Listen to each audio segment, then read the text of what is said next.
We'll be talking about Arcane today, so I think I need a better avatar that's a little more painterly. Much better. Don't judge me for how I look. Being in a tube for 7 months does that to you. Anyways, let's talk Arcane's strange production pipeline.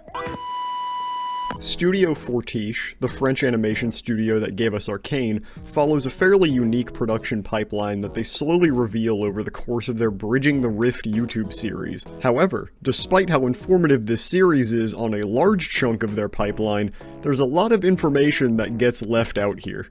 How do they paint the blade? I cannot tell you. It's a little frustrating that they gave us every step of the process except for lighting, the one thing I wanted to learn, but I suppose it's a tall order to ask for the greatest animated series ever released and public access to all the technology that made it happen. And if time has told us anything, it's gonna be another year or so before we get a documentary series. So I did my research. The trick here is that there is no lighting department, there's barely a set, and there are no simulated effects. What you see on the screen in every scene of Arcane is a set of unshaded 3D models, 2D paintings, and hand-drawn visual effects, all tied together by the mightiest set of compositing artists on God's green earth. It's a pipeline so unique, controllable, and creatively fulfilling that it only felt right for me to lay it out in a cleaner way for you to apply yourself, without spending thousands on software and employees. This video will cover each piece of Arcane's pipeline, starting with the methods and technology used by Fortiche, followed by how to recreate the effects with 100% free software. Using this video as a toolkit, you should be able to create anything just like Studio Fortiche, beginning to end. Before we move on to my Arcane knowledge, I do have to keep the lights on, so allow me to fulfill a contractual obligation. This video is sponsored by FlexiSpot. If you're an artist like me, you probably also spend a good chunk of your day rotting in a chair, and for the longest time I was rotting in this chair, which is why FlexiSpot's C7 ergonomic chair has been a total game changer for me. In office mode, the C7's backrest locks at 93 degrees and supports my back, while the adjustable headrest prevents my abnormally long neck from taking any unnecessary strain. The breathable and highly elastic mesh seat cushion allows me to work for incredibly long hours without feeling like I need to constantly get up and readjust, and if a foam cushion is more your style, don't worry, they have that too. Don't even get me started on the lumbar support on this thing. When I first got a taste of that adaptable lumbar support, I tell you, I cannot go back. No more cramming this giant plushie into my old chair to convince myself I was making my back healthier. Besides just being healthy, the C7 is an incredibly comfortable option. The seat on this thing is significantly larger than other chair brands. You can even tilt it forward to circulate blood through your legs. Speaking of gaming, the 3D adjustable armrests make sure to provide support to your arms no matter where you game, whether you're typing, drawing, whatever you do. In relaxed mode, the C7 quickly turns into a recliner with a backrest that can lock into up to 4 different positions, and of course a comfortable mesh footrest, a feature that makes my workday infinitely more relaxing and is somehow missing from every other chair on the market. If you're worried about making a commitment, FlexiSpot offers a 30-day return policy for a completely risk-free trial, as well as a 10-year warranty with direct replacement for any damaged parts. If you use my code C730 right now, you can slice $30 right off your order of the C7 chair, and remember that if you don't like it, you can always return it. I would never promote a product to you guys that I wasn't a fan of, and this one has been a total game changer for me. One of the impressive feats that Arcane pulls off is not just being an incredible looking show, but also sporting a very robust story with incredible cinematography, and for that, we have script writing, storyboarding, and design teams to thank. For your story, script to your heart's content. There really is no Arcane-style script. Do your best to cook up something that you enjoy and maybe watch some local script, man. As for storyboarding though, there are some things to keep in mind. Because Fortiche is often compositing paintings directly into the scene, Arcane, complex camera movements need to be kept to a minimum. Save these crazy, sweeping, rotating shots for your best off-the-wall moments, but other than that, keep your shots subdued with good composition and simple camera movements. Generally, Fortiche approaches Arcane a lot more like a film than an animation. These shots occupy real space in the world and tend to shy away from stretching proportions and throwing us into impossible off-the-wall battles, as awesome as those are. Arcane's frame is also 21:9, so save yourself some drawing time and cut out the top and bottom of the frame. As for doing it ourselves, I storyboard my scenes in Blender using Grease Pencil. Just open up Blender, select the 2D animation workspace, and you're pretty much set to draw whatever you want. Once you have those images, render them out, and then time them up to your audio of choice in DaVinci Resolve or whatever editing software you use. On screen, I have the storyboard I've used for my own project. They're very simple and sloppy, but as a one-person production, you can often take the liberty of leaving your storyboards vague and filling in those gaps during your production. In a real production like Arcane, we need to effectively communicate every single important character and camera move, as many departments are going to have to interpret our storyboard. But when we're working alone, time is really the biggest thing to worry about, and trusting your gut is often the solution to that. Now that we have our storyboard, it is time for some character models.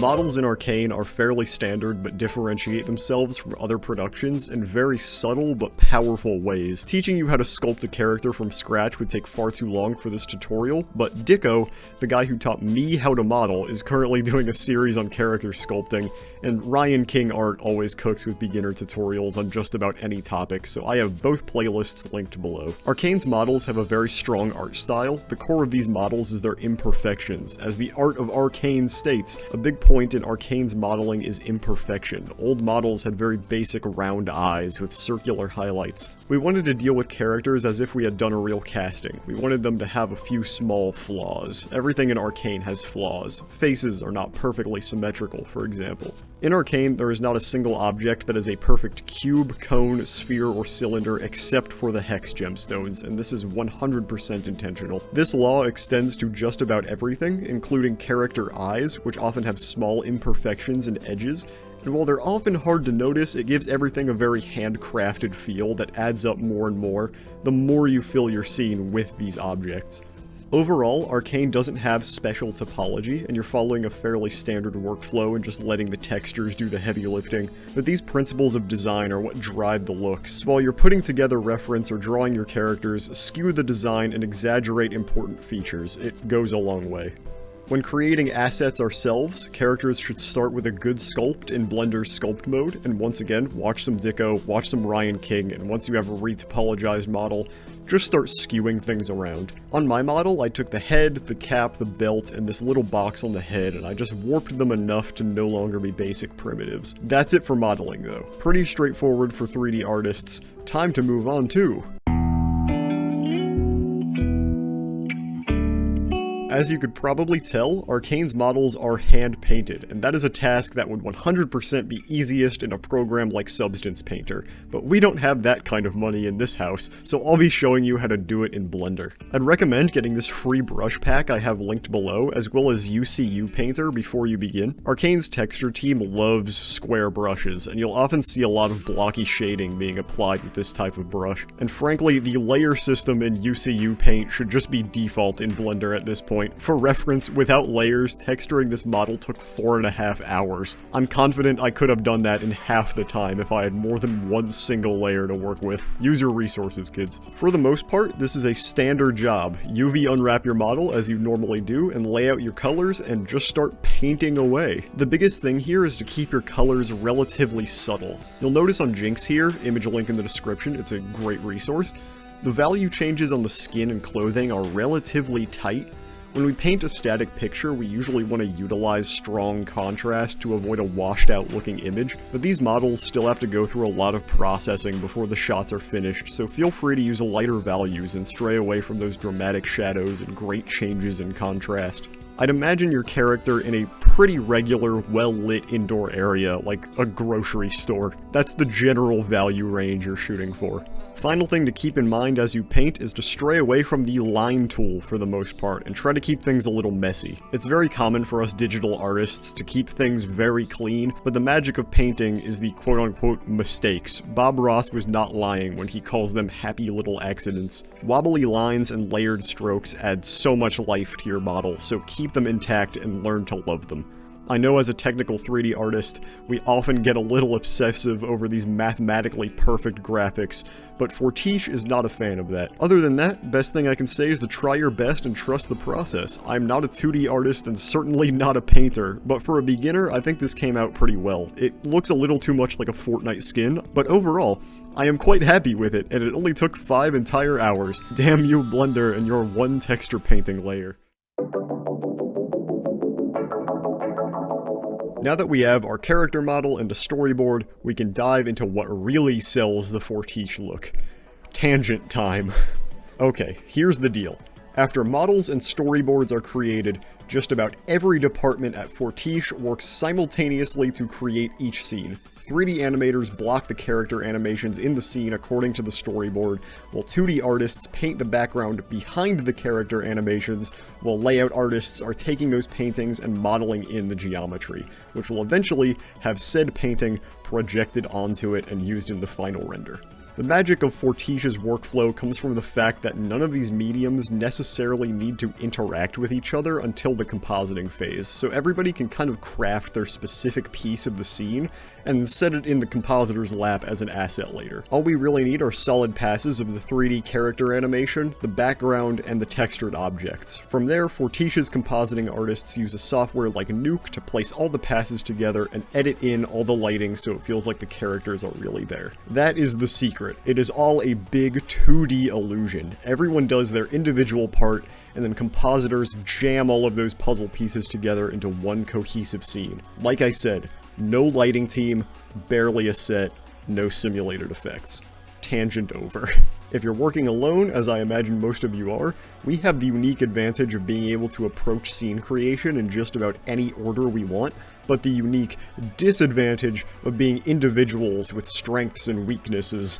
If you're naturally a 2D artist, I'd personally make paintings according to your storyboard and then build your scene and project the textures. That workflow is pretty much one-to-one with what Fortiche does, and if you're good enough at painting, often the only 3D work you'll really need to be doing is animation, and that saves a ton of time. If you're naturally a 3D artist though, I'd build your scene with geometry first, and hand texture those finished sets like you would on any other scene. This is what I personally did because I can't paint yet.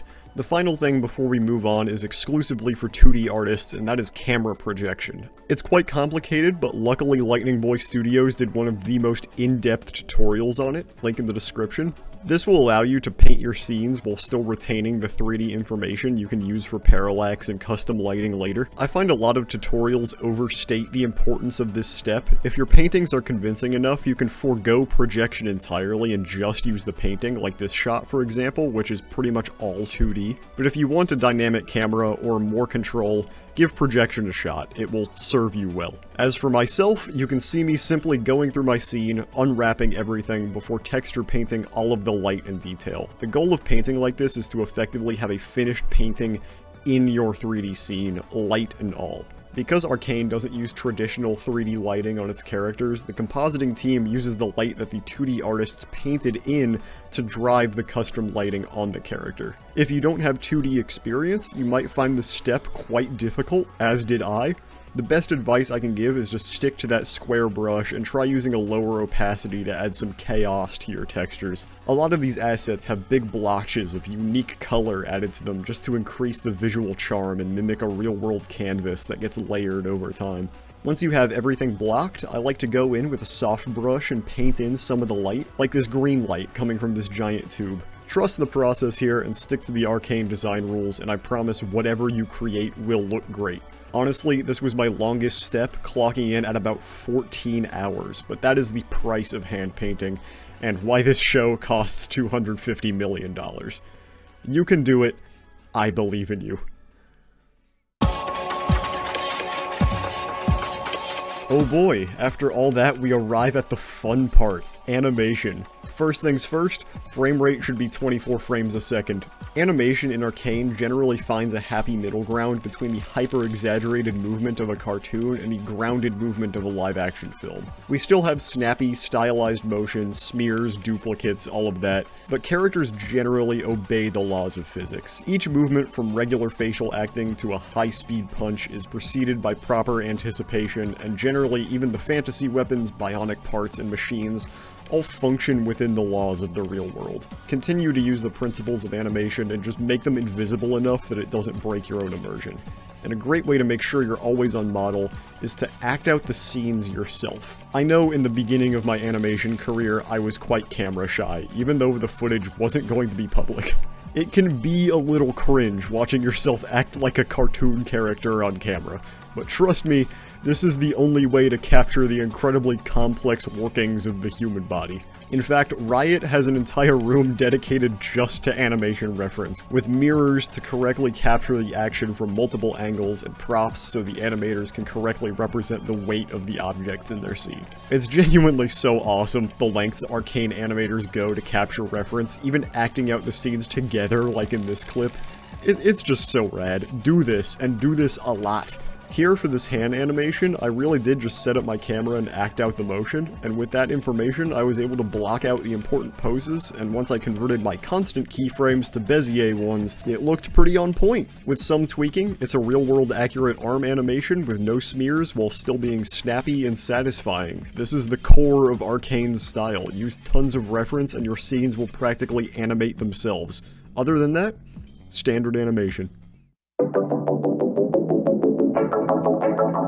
Final thing we need to do before we reach the behemoth that is compositing is to compile all of our assets in one place. In this case, it's 2D effects and properly rendering our animation with passes, which is much more important than you probably think. There is nothing Fortiche special about this process, so here's a rundown on how to do everything properly. Let's tackle the 2D effects first. Blender's grease pencil really is the perfect tool for this, as you can just draw directly on the camera and render that as its own object. Personally, I like to place a plane right in front of the camera by selecting the camera, pressing Shift S and then cursor to selected, adding a plane, rotating it 90 degrees to match the camera, and then parenting that plane to the camera and giving it a transparent material like so. From there, if you set the grease pencil to draw on a surface, it will draw right on top of the camera, so you can create frame-by-frame animation, little dust clouds, stuff like that. Do remember that to save time, Fortiche animates 2D effects at 12 FPS, half the frame rate of the 3D animation. So only place your keyframes on every second frame in your timeline.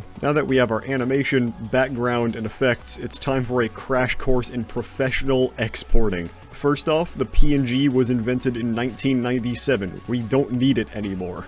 Set your render format to OpenEXR multi-layer and set the float to half and the codec to DWAA, and then come to your render passes and enable all of the options under data. This will render our scene as an EXR instead of a PNG file. Not only does EXR take up less than half the space on your disk compared to a PNG, but the EXR comes with a ton of crazy features. It automatically stores your render as an HDR, or a high dynamic range image, meaning that it basically saves your image at just about every exposure level and packs all of those into one file. A PNG will hard code every pixel to be a certain color, meaning that the pure white center of a flame is going to remain white no matter how high or low I set my exposure. More importantly though, EXR saves multiple passes of your render inside of the image, including normal and position data, which we can later use in our compositing software to create effects and relight our scene, which as we know is a core component of the Arcane workflow. Next thing we do is come to color management, override, and set our color space to ACES CG. This one is complicated, so buckle up. In short, for those of you who don't even want to approach this topic, we render like this because it gives us a lot of color control and it pairs well with the EXR format in DaVinci Resolve. For those of you who want to know, prepare yourself. This triangle represents the colors we can see. This triangle represents what we call the sRGB color space, which is what our monitors and TVs can display. It's a whole lot less color than our eyes can comprehend, but it's the most available technology, so it is everywhere, and most of the time it looks fine and gets the job done. However, as technology progresses, displays evolve, and now we have HDR TVs that can display brighter highlights and darker shadows, and the ever-evolving movie theater projector has access to even more colors than a monitor or a TV for a more immersive experience.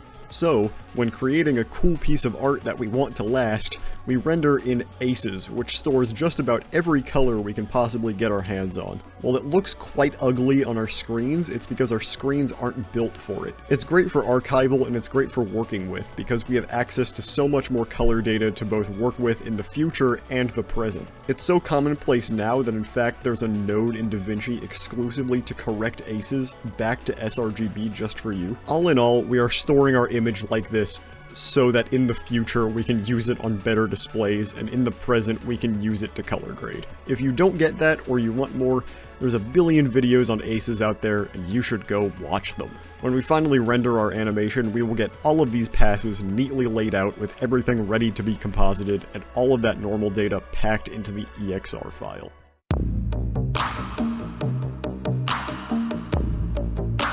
Alright, time for the big one. Buckle up.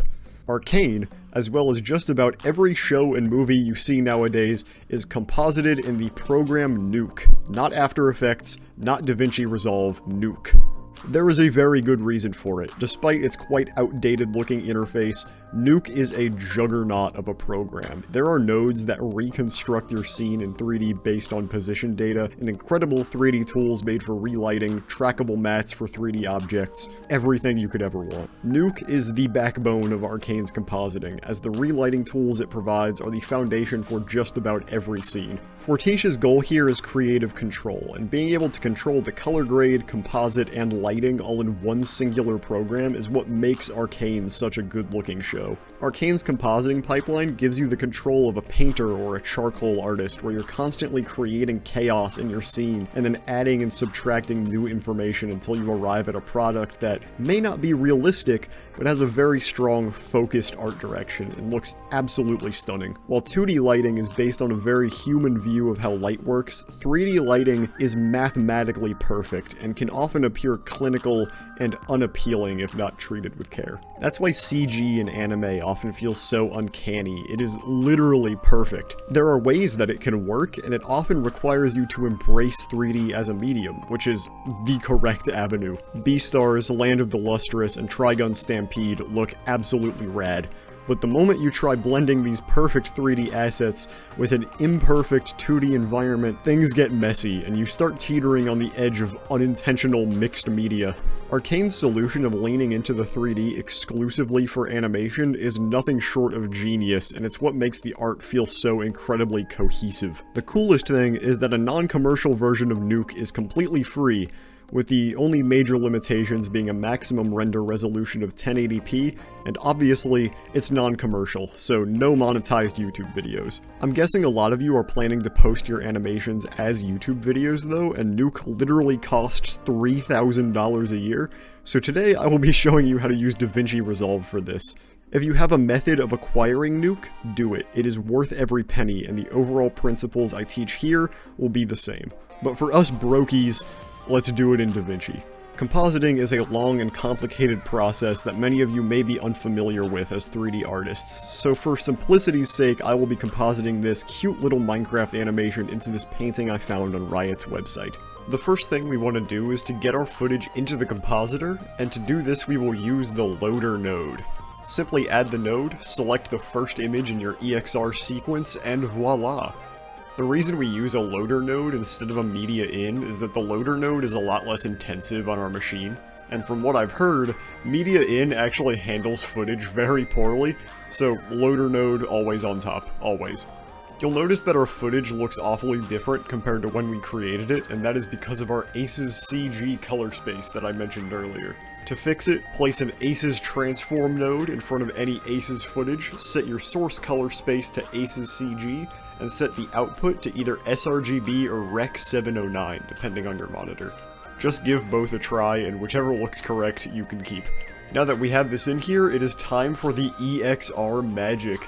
Come to File, extend this drop down on your footage, and come to the normal XYZ area. So long as you enabled the normal pass, you should have a view layer .normal in each of these drop downs, so match up the normal X, Y, and Z to their respective panel, and now the magic can begin. If you add a shader node, davinci is now effectively shading your model with a 3D light in 2D. It's a far cry from Nuke's entire custom 3D workspace with position data, but we make do.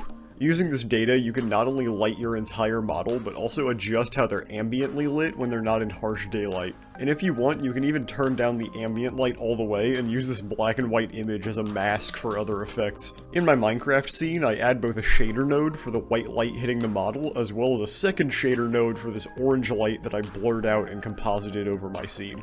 The other lighting trick I've used is taking my background painting, blurring it, and compositing it over the whole scene using a merge node set to screen. It gives all the highlights a really nice warm glow and places some of that color information on the character as they walk from right to left.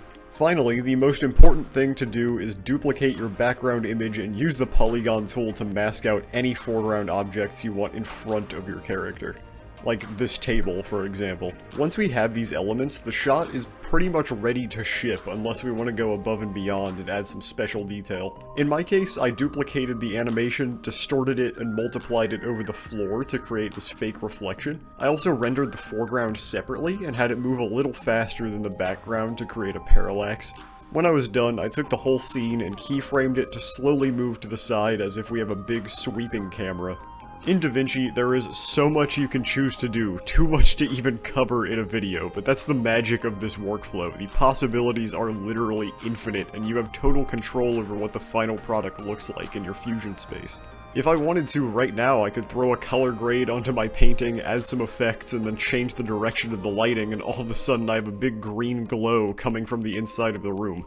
The fact that we can do all of this with just a 3D render and a painting is incredible, but it really is just the ultimate way to use all the technology you have around you to create a product that looks cool and also is easy to put together in compositing software. Once you're done with this composite, just throw in some regular old sound effects, and that's it. The ever-elusive Arcane workflow laid out bare for all to gaze upon. I think this looks quite nice. Only time will tell whether Fortiche will release this first or we will find a one-to-one match ourselves, but I'm excited to see what the future holds for this workflow, and I have absolutely fallen in love with it. Thank you to my 4 wonderful active patrons, Knockbeant, Jizzer, Gil, and Forosis, for keeping food on this poor, starving artist's table. Once again, thank you to FlexiSpot for sponsoring my video. Make sure to use this totally sick C730 code and try out that 30-day free trial to see if the C7 chair is right for you. I will see you in the next one. Probably not a tutorial, but the next one.